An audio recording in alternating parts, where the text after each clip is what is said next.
திமுக தலைவராக இருக்கக்கூடிய மு.க. ஸ்டாலினும் திரு உதயநிதி அவர்களும் திரு இபிஎஸ் ஐயா பழனிசாமி அவர்கள் தான் 3 பேரும் சேர்ந்துதான் ஒரு ஆட்சியை உருவாக்கணும்னு சொல்லிட்டு இதுதான் பீப்புள் மேண்டேட்டுக்கு எதிரானது.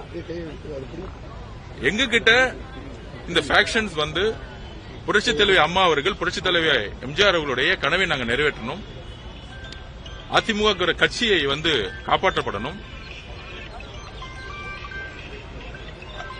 ஐயா இபிஎஸ் ஐயா பழனிசாமி அவர்கள் கட்சியை டெல்லியில் அடமானம் வச்சுட்டாங்க. நாங்க தொடர்ந்து 14-15 தேர்தலில் தோத்துட்டோம். அதிமுகவுடைய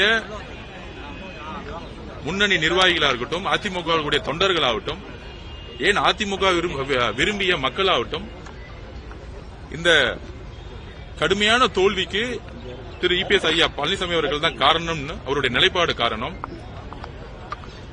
டெல்லியோட சேர்ந்தது மிகப்பெரிய அதிருப்தியாக இருந்தாலும், பிஜேபியோட சேர்ந்து மிகப்பெரிய அதிருப்தியாக இருந்தாலும், திமுகவுடைய கடைசியில திரு இபிஎஸ் ஐயா பழனிசாமி அவர்கள் சேர்ந்தது வரலாற்று பிழைங்கிறதோட ஒரு தற்கொலைக்கு சமங்கிறது அதிமுக தொண்டர்கள் உணர்ந்திருக்காங்க.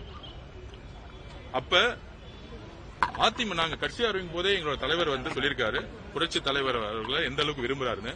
புரட்சி தலைவர் எம்ஜிஆர் அவர்கள் உருவாக்கக்கூடிய கட்சி, அங்க இருக்கக்கூடிய தொண்டர்கள் எப்பொழுதும் தமிழக வெற்றி கழகத்தினுடைய தொண்டர்களோட எப்பயுமே ஒரு அன்போட இருப்போம். அந்த கட்சிக்கு ஒரு பிரச்சனை நடக்கும் பொழுது எங்களோட நிலைப்பாடு ஆதரவோ இல்ல இதுக்குள்ள வந்து பின்னாடி வந்து ஒரு அரசியல் காரணங்களோ கிடையாது. ஒரு இயற்கையாகவே ஒரு தோழமை உணர்வுடன், அண்ணன் தம்பி பாசத்துடன், நம்மளுடைய ஆதரவுங்கிற வார்த்தையோட அதிமுக கட்சிங்கிறது அம்மா உருவாக்கிய கட்சி, அம்மா பாதுகாத்த கட்சி. அதை வந்து ஒரு தோழமையுடன் தான் நாங்க பாக்குறோமே தவிர. Periyar Maniammai Institute of Science and Technology, Tanjavur. B.Tech Biotechnology with specialization in computer science and biology.